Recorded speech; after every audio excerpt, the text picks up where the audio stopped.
What's up, fellas? This is going to be the last video of the year.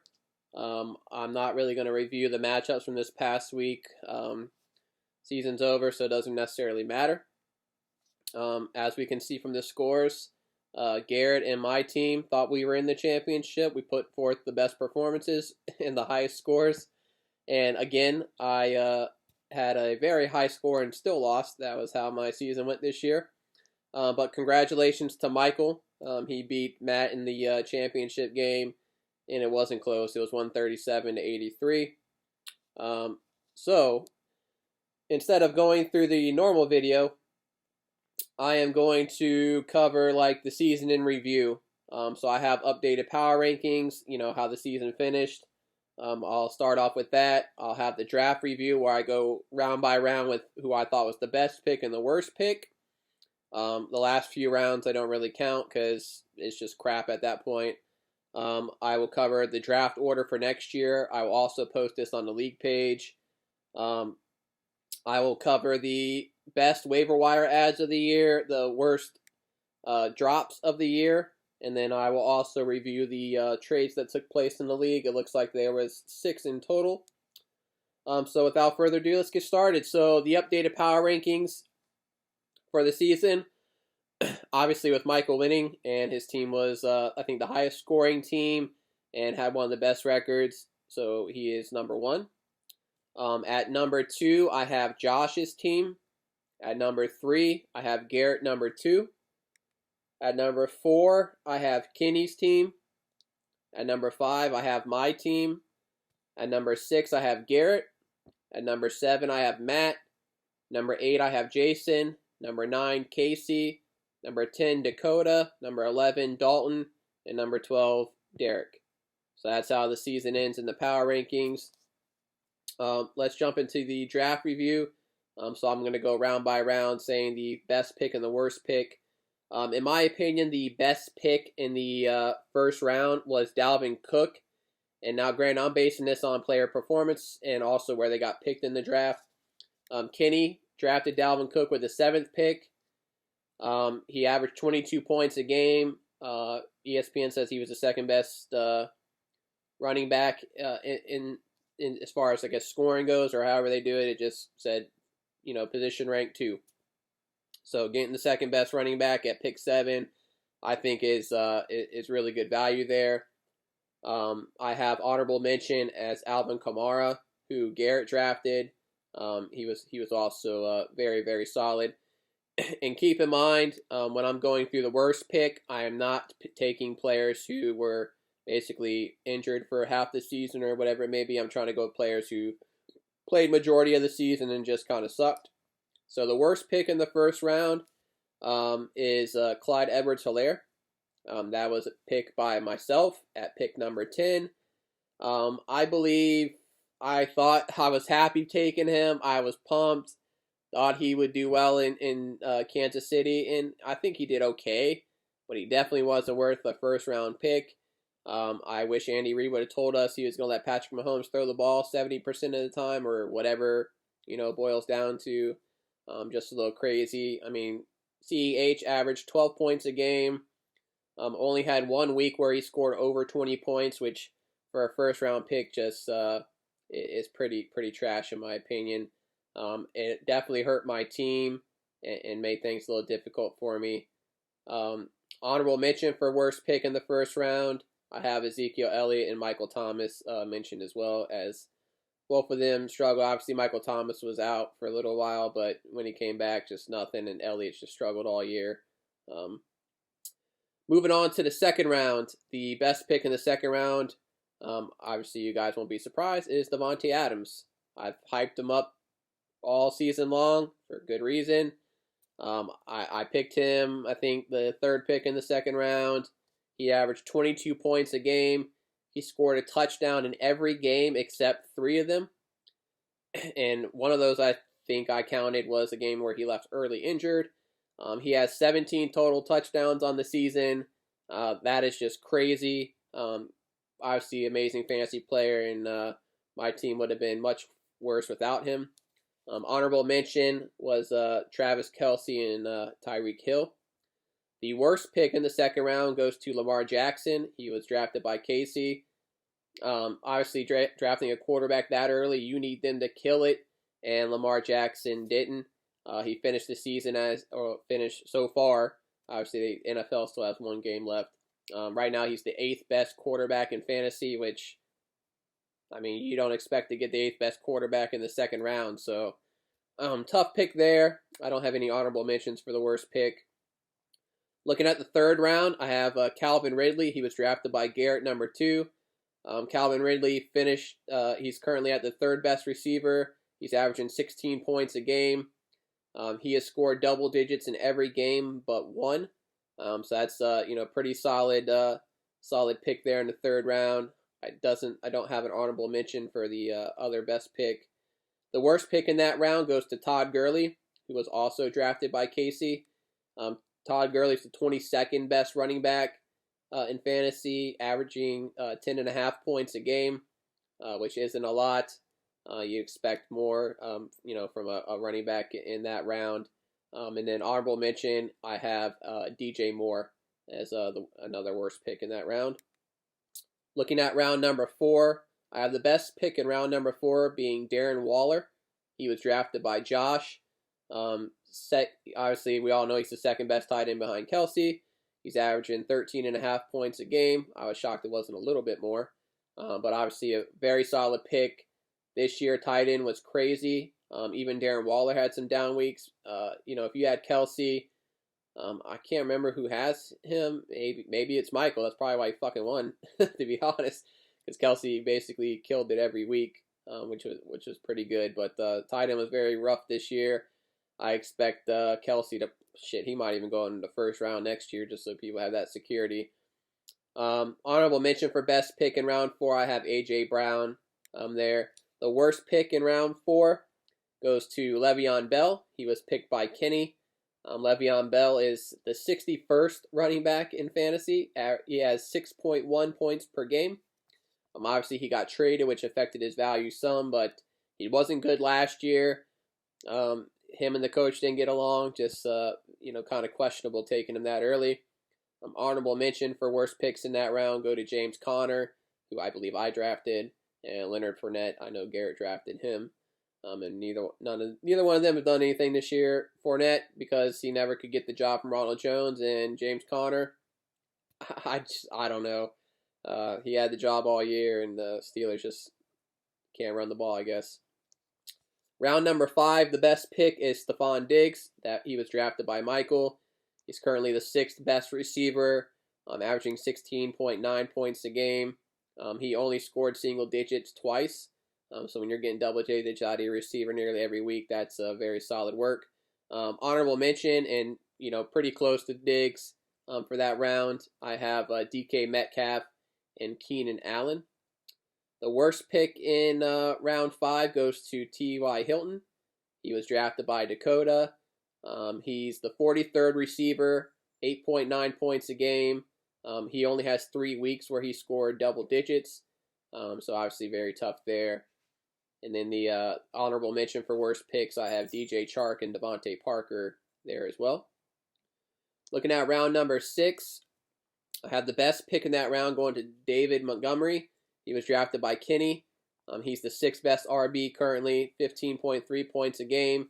He has scored over 20 points 5 times this year. So very good pick there.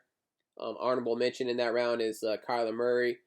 The worst pick in round 6 goes to Mark Ingram. He was drafted by myself. He is the 74th running back, 4.6 points a game, and scored double digits twice during the season. Round number 7, I have Deontay Johnson as the best pick. He was drafted by Matt. He's the 19th receiver, 11.9 points a game. He's gotten double-digit targets in all but 4 games this year. If he could catch the ball a little bit better, he would probably be averaging like 15 points a game or 13 something. I mean, he just has a lot of drops on the year. I don't have an honorable mention for best pick. And then the worst picks in that round are Jordan Howard and Matt Breida. I couldn't really decide.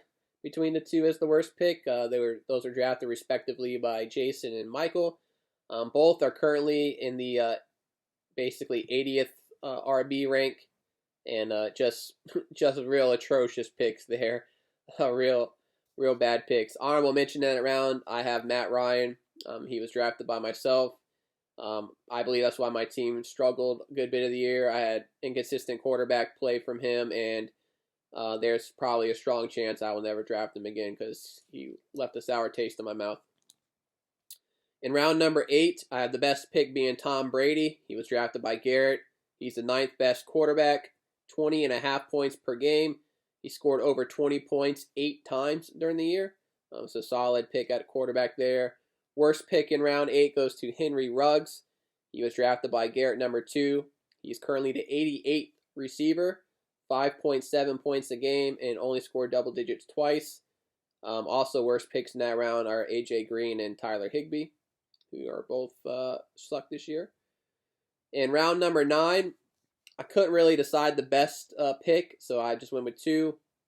I have Josh Allen, who was drafted by Kenny, and I have Justin Jefferson, who was drafted by Casey. Josh Allen is the 4th QB, 21.1 points a game. He has scored over 25 points 9 times this year. So just crazy points there out of Josh Allen. And then Justin Jefferson, the best rookie receiver on the year. He's currently the 7th receiver, 14.2 points a game. He has 9 games of double-digit scoring, so pretty solid there. Worst pick in round 9 is the 49ers defense. They were drafted by Matt.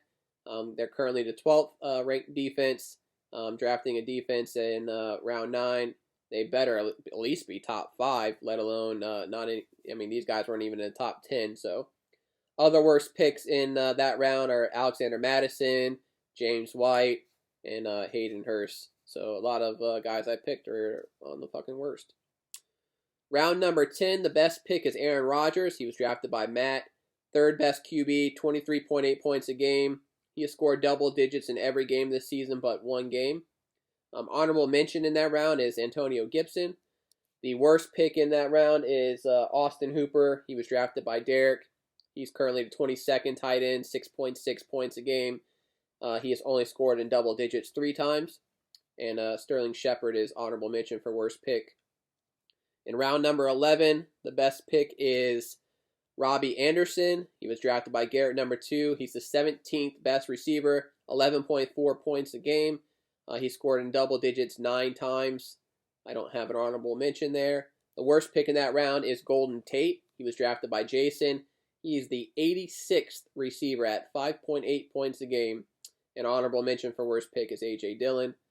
Round 12, best pick, Nyheim Hines, drafted by Matt. He's the 20th RB, 10.2 points a game. He scored over 20 points 3 times during the season. Honorable mention there is Curtis Samuel. And then the worst pick in that round is LaShawn McCoy, drafted by Derek. He is the 93rd running back at 2.1 points a game. Honorable mention that round, I have Anthony Miller and Randall Cobb for worst picks.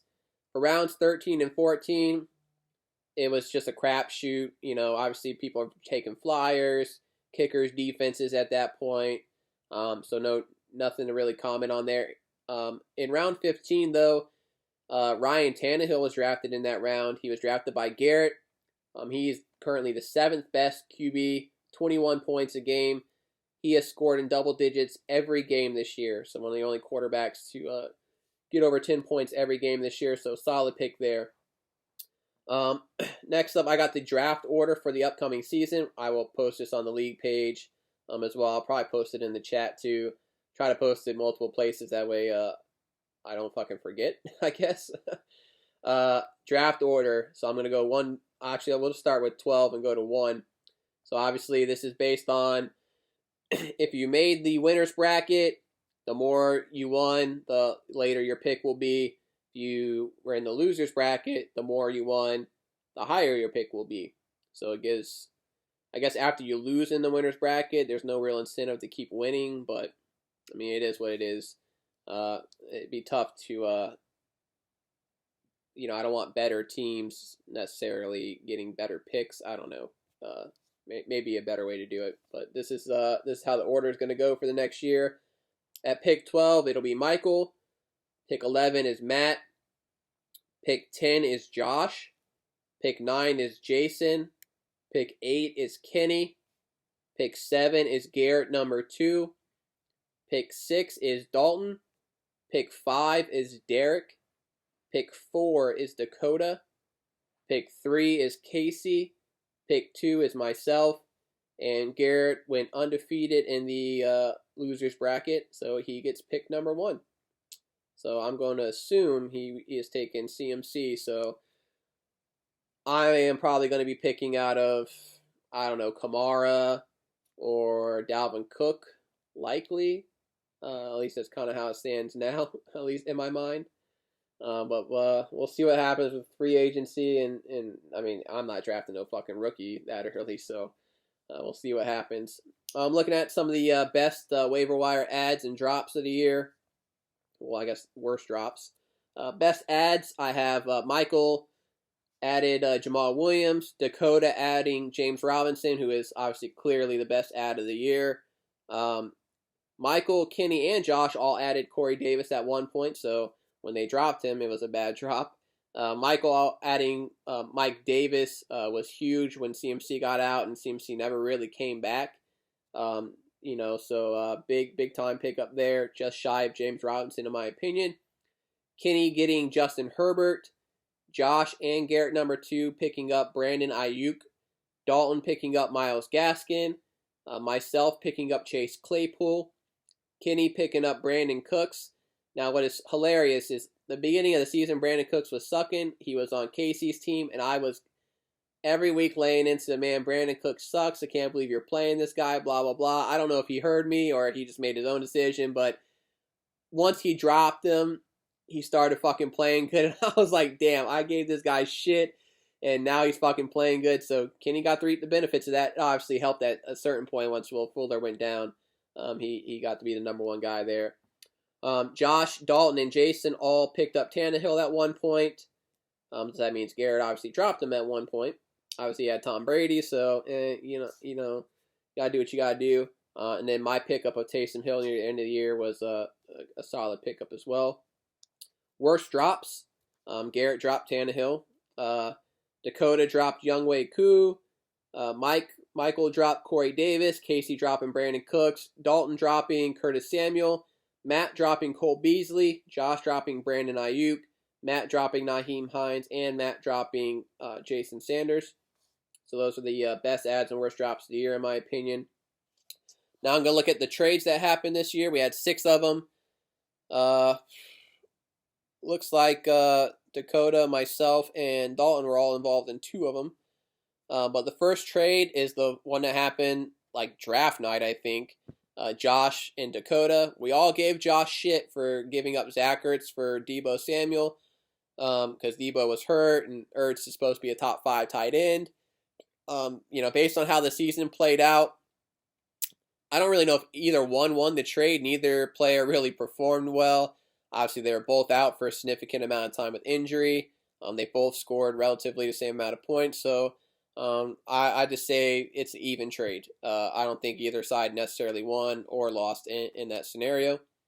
The next trade we have here, we have Garrett number 2. He traded Laviska Shenault and Jonathan Taylor to myself. I gave him Odell Beckham, Damian Harris, and Mark Ingram. Obviously, shortly after the trade, maybe the next week or the week after, Odell Beckham was out for the season. Damian Harris had a few good weeks, never panned out, and then Mark Ingram was just shit all year. Laviska Shenault didn't really do much during the year. But Jonathan Taylor, once he finally got it going, came on strong near the end of the year and still playing well. So clearly, I say I won the trade, and I think everybody would agree with that. Next up, we got Dalton, who traded Myles Gaskin and Juju Smith-Schuster to Casey for Tyler Lockett. Basically, Smith-Schuster and Lockett, since the point of the trade, are probably fairly even, I believe. Lockett really had those 2 or 3 boom games. There was just really nothing else all the rest of the weeks. And then Myles Gaskin was solid when he was out there. A good RB2 in my opinion. So Casey definitely won this trade in my opinion. The next trade we have is Kenny, who gave up the Rams defense, Julio Jones, and David Montgomery to myself for Chase Claypool, James Conner, Henry Ruggs, and Darrell Henderson. Rams defense has been solid all year, probably top 5 in my opinion. Julio Jones, when he plays, he's good, but obviously he's been hurt half the time, so it's tough to evaluate him. And then David Montgomery's really come on strong the past month. Really solid RB. Could probably be a low-end RB1, in my opinion. Chase Claypool, after he had those few big games, was kind of tailored off, not really done a ton, but he's a solid RB, low-end receiver 2, receiver 3, flex position. James Conner, he hasn't really done anything. Henry Ruggs hasn't done anything. Once they started giving the ball to Cam Akers, Darrell Henderson hasn't done anything. So that obviously the probably 2 best players in the deal are the Rams defense and David Montgomery. They're the only ones that are fairly consistent. Obviously David Montgomery being the best player in the trade, as far as performance goes. So I definitely say I won the trade here. Next up, we have Jason, who traded Michael Thomas to Dakota for James Robinson. Michael Thomas didn't score a touchdown all year. I don't know. I'm not even sure if he reached double digits in our league. I'm sure he did at least a few weeks, but nothing crazy. Obviously, James Robinson's been a low-end RB1 majority of the season, high-end RB2 in my opinion. Kept playing well. So I say Jason won the trade here. And then the last trade we have Derek gave up Kenny Golladay to Dalton for Kenyon Drake. I don't believe Kenny Golladay ever played on Dalton's team, and obviously Kenyon Drake played, and he actually had a few good weeks there where Kyler Murray was a little hampered there. They really fed him the ball, and he got some solid points there. So I say Derek won the trade here. That is all I have as far as the season in review. It was a great season. I enjoyed it.